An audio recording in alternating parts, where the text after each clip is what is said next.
আসসালামু আলাইকুম। সবাই কেমন আছেন? আশা করছি সবাই সুস্থ আছেন, ভালো আছেন। আলহামদুলিল্লাহ আমরাও ভালো আছি। এই যে আমি সকালে এটা খিচুড়ি রান্না করছি আজকে। ভাতগুলো খুলে নিয়ে আসলাম। আর এইখানে যে প্লেটের উপরে যে ২ টা দেখতে পাচ্ছেন এই যে তেলাপিয়া মাছ ভাজি।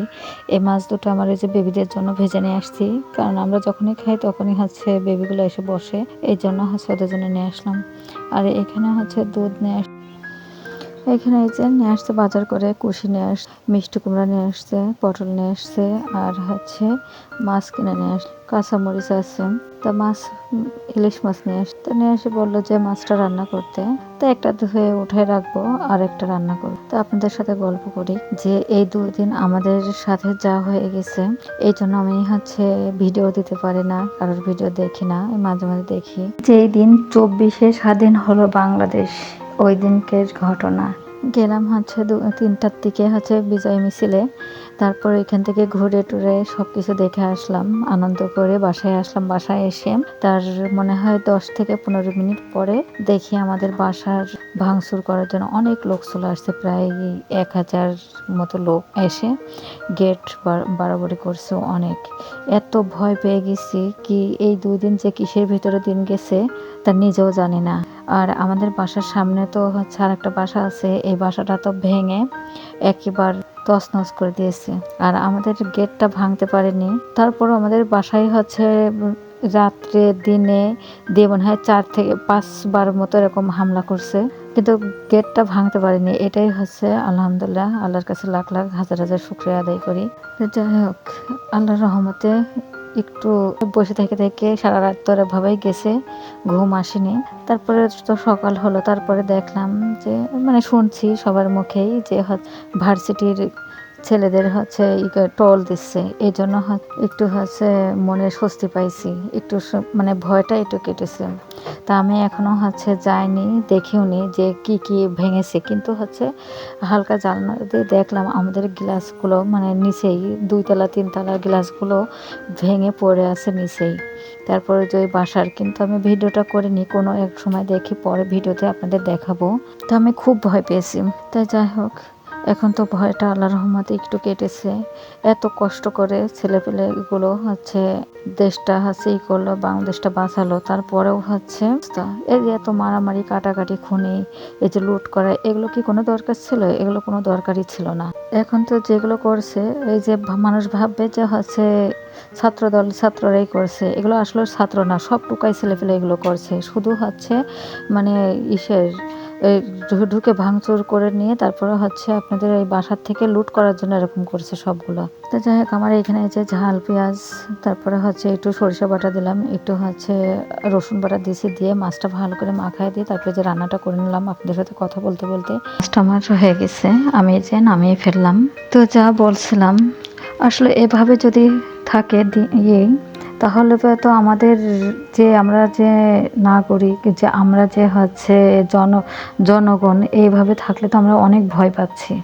এই যে এখনও যে বাইরে থেকে মাইকিং করে গেছে ভার্সিটির এসে বাচ্চারা এসে যে আমরা আসি, আপনারা ভয় পাবেন না, আপনাদের কোনো ভয় নেই, কোনো কিছু হলে নাম্বার দিয়ে সেই নাম্বারে কল দিতে। আর আসছে এরা টল দিচ্ছে 10 আধা ঘন্টা পর পরই, এই যে টল দিচ্ছে এরকম করে। তো তারপরেও এখন তো একটু স্বস্তি পাচ্ছি, এই জন্য ভিডিওটা দিলাম একটু ভয়েস রেকর্ডিং করে।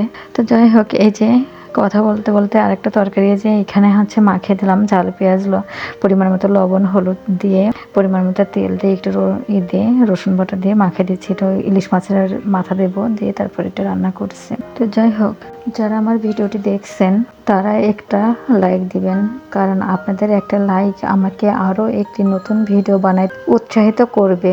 আর আমার ভিডিও যদি আপনাদের কাছে একটু ভালো লেগে থাকে তাহলে সাবস্ক্রাইব করে পাশে থাকবেন।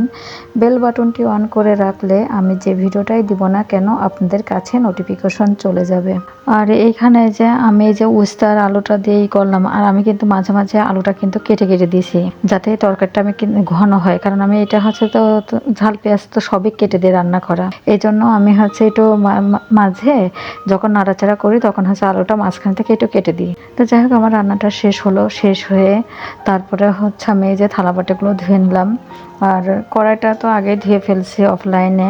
আর এমনিতে মনটা ভালো না ইসে যে কি দেখি বলবো। এই ভিডিও কিন্তু আমার আগেই বানানো ছিল, সেই ভিডিও বানানোটা এই ভিডিওটাই আমি ছাড়বো, তখন হচ্ছে মানে এই অবস্থা হলো, এই জন্য আর ভিডিওটা ছাড়া হয়নি। কিন্তু হচ্ছে আমি এখন এই যে ভয়েসের রেকর্ডিংটা করে আমি ভাবলাম যে আজকে ছাড়ি, কারণ আমি 2 দিন হচ্ছে ভিডিও ছাড়তেও পারিনি। আবার দেখছি মানে দেখেছিও খুব কম, 2-1টা ভিডিও আমি দেখেছি, মানে 2-3টা ভিডিও দেখেছি, দিয়ে আমি হালকা কমেন্ট করিনি কোনো কিছু বেশি একটা। দেখা যাচ্ছে একটা স্টিকার দিয়ে কোনোটা একটু হয়তো বা হচ্ছে কমেন্ট করছি তাই। আর আমার যে ভিডিওতে অনেক আপু ভাইরা হচ্ছে কমেন্ট করছেন, আমি এটার এখনো রিপ্লাই দিতে পারিনি। দেখা যাক, আল্লাহ ভরসা যে রিপ্লাইগুলো দিয়ে দিব আমি। তো যাই হোক, এখানে হচ্ছে আমি যে বিকালে নাস্তা বানানোর জন্য আমি এবার এখানে আসলাম। বিকালে হচ্ছে একটু স্যুপ রান্না করবো এই জন্য। আর আল্লাহ কিন্তু বাঁচানোওয়ালা, আল্লাহ কিন্তু সব কিছু মারাওয়ালা। আল্লাহ আমাদেরকে হাতে ধরে বাঁচিয়ে দিয়েছে, তাই আমরা কিন্তু এখনো পর্যন্ত সুস্থ বা ভালো আছি। না হলে যে অবস্থা দেখছি আর দেশের, সে অবস্থায় ভালো থাকার কথা না। আর আমি এতই ভয় পাইছি, আমি ভাষায় বোঝাইতে পারবো না আপনাদের যে আমি কি ভয় পাইছি। আমি এরকম পরিস্থিতিতে আমি কখনোই পড়িনি, এই জন্য হচ্ছে আমি ভয়টাও এতটা পাইনি। কিন্তু এইবার যে পরিস্থিতিতে মানে সামনাসামনি হয়ে গেছি বা আমাদের দিয়ে যেটা হয়ে গেছে সেটা এরকম এসে পড়িনি কখনোই, সেজন্য কখনোই অনুভবটাও করতে পারিনি। যাই হোক, আল্লাহ এখন মুখ তুলে তাকিয়েছে। আর বাড়িওয়ালাটাও হচ্ছে খুব ভালো, গেটটা খুব ভালো বানিয়েছে, এই জন্যই হচ্ছে গেটটা ভাঙতে পারেনি। আর আল্লাহ হচ্ছে বাঁচানোর আল্লাহ মালিক, তাই আল্লাহ বাঁচিয়ে দিয়েছে। আর ওসিলা হচ্ছে গেটটা, এটাই, এর থেকে আর কোনো কিছু মানে বলার নেই। আল্লাহ বাঁচানো আল্লাহ, সেটাই মালিক আছেন আমাদের উপরে, এটাই বলবো শুধু। কিন্তু এই যে যেগুলো হচ্ছে এখন, সেগুলো হলে পারে আমাদের, এটা তো আমরা ভয় পাচ্ছি। এভাবে যদি চলে তাহলে তো আমরা তো জনগণ, তাই না? এগুলো দেখলে তো আমাদের আসলেও তো আমরা তো রাজনীতি বা আমরা যে কোনো কিছু করি দল, এগুলো তো না, আমরা তো এগুলো দেখে অভ্যস্ত না, এই জন্য আমরা খুব ভয় পাচ্ছি। তো যাই হোক, আপনাদের সাথে আর কোনো কিছু বলবো না এই বিষয়ে, যেটুকু বলেছি থাক। আর এইখানে এই যে আমি এই যে বুকের যেই মানে মুরগির যে মাংসটা আমি এরকম পিস পিস করে একটু করে স্লাইস করে কেটে নিলাম। কেটে নিয়ে এখানে হচ্ছে আদা কুচি আর কাঁচামরিচ কুচি করে নিলাম। নিয়ে আমি এটা হচ্ছে চিংড়ি মাছটা হচ্ছে একটু ধুয়ে নিচ্ছি। ধুয়ে একটু ভালো করে রেখে দিলাম, কারণ আমি খোসটা ছাড়াই দিতে চাইছি, তাই এটা খোসা মানে ছাড়ানো হয়নি, এর আগে ছিল কাটা, ওইটা ওরকমভাবেই আমি দিয়ে দিছি। দিয়ে আমি এইখানে এই যে কেটে ধুয়ে রেখে দিলাম। আর এখানে আর 2 পিস একটু বেশি হয়েছে, তা আমি এবার এটুকু রেখে দিলাম। এই যে 2 পিস হচ্ছে আমি ওটা কিন্তু ধুয়ে রেখে দিয়েছি। রেখে দেওয়ার পরে যে আবার ভাবলাম ওইটুকু বেশি হচ্ছিল, তো এই জন্য রাখছি, যে ভাবলাম আবার অন্য কিছুর ভিতরে দিয়ে দেবো, কারণ এই ছোটোটা বড়োটা সবাই তো এরা হচ্ছে মানে চিকেনের যেটাই দেওয়া যায় না খুব পছন্দ করে। তো আমি এখানে যে লেমন গ্রাসটা আমি কেটে নিয়ে আসছি আমার যে বেলকনিতে আছে টপের ভিতরে।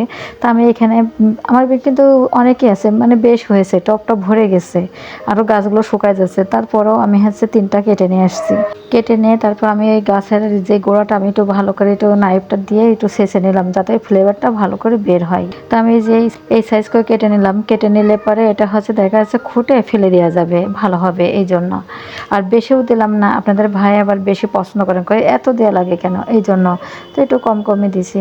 আর এখানে যে 2টা ডিম, আমি শুধু 2টা ডিমের কুসুম নেব, আর সাদা অংশটা আমি হচ্ছে রেখে দেব। তাই যে করতে যে আমার এই ডিমের কুসুমটা মানে গলে গেছে, তাই এখানে যে আরেকটা ভেঙে নিচ্ছি।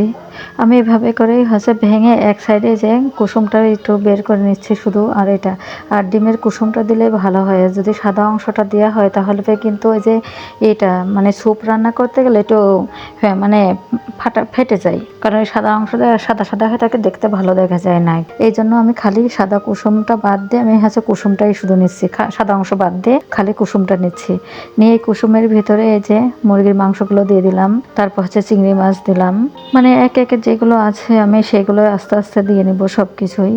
এখানে এই যে চিংড়ি মাছ দিয়ে, এখানে এই যে এই 2 টুকরা ইসের এই যে লেবুর রস আমি হচ্ছে যেটা হচ্ছে ইসে ফ্রিজে রেখে দিয়েছিলাম, সেই লেবুর রস মানে বরফ হয়ে আছে 2 টুকরা দিয়েছি। আর এখানে আদা বাটা দিলাম, একটু রসুন বাটা দিয়ে দিলাম, আদা কুচি আর হচ্ছে কাঁচামরিচ কুচি। আর এখানে যে লেমন গ্রাস যেটা সেটা হচ্ছে কেটে রাখলাম সেগুলো দিলাম। আর এখানে হচ্ছে যে শুকনো মরিচের গুঁড়া দিছি, পরিমাণ মতো লবণ দিছি। কথা না বেঁধে বেঁধে যাচ্ছে, আমি বলতেও পারছি না ভালো। আর এখানে হচ্ছে 2 চামচ মতো আমি হচ্ছে চিনি দিছি। আর চিনিটা এটা আপনাদের স্বাদ অনুযায়ী দিবেন। আর এখানে সয়া সস দিলাম 2 চামচ, টমেটো সস দিব।